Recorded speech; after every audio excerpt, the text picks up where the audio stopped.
Okay, this weekend here, I'm excited. We spring ahead and we're going to lose 1 hour of sleep. That would be Saturday night, Sunday morning. And that can also be keeping you up all night long here. Now, joining us is Ann Batson. She is a nurse practitioner at Community Health Network Sleep Center.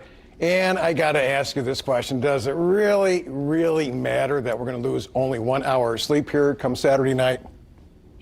It does matter, Randy, and the biggest thing that people need to think about for the week ahead of us is the risk of accidents and injuries because of this 1 hour sleep loss. You know, I'll just throw my 2 cents here, and I always say, you know what, if you need that extra hour of sleep, go to bed an hour earlier. Is that a good advice? Or I mean, if you want the extra hour back, go to sleep earlier.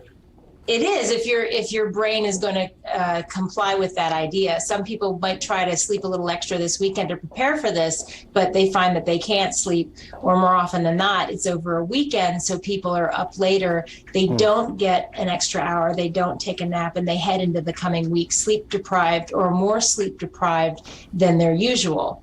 So there's an increased risk of motor vehicle accidents, hospitalizations, workplace accidents following the spring forward clock change. All right, let me ask you this here, Ann, too.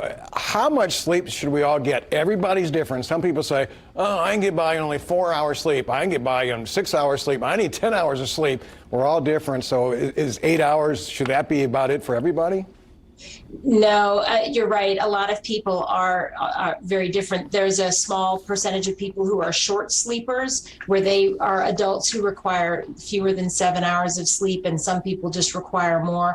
The average adult, once we're above the age of 18, we require 7 to 9 hours of sleep. And then when we're over the age of 65, some people don't need as much sleep. They might sleep less and still feel well during the day.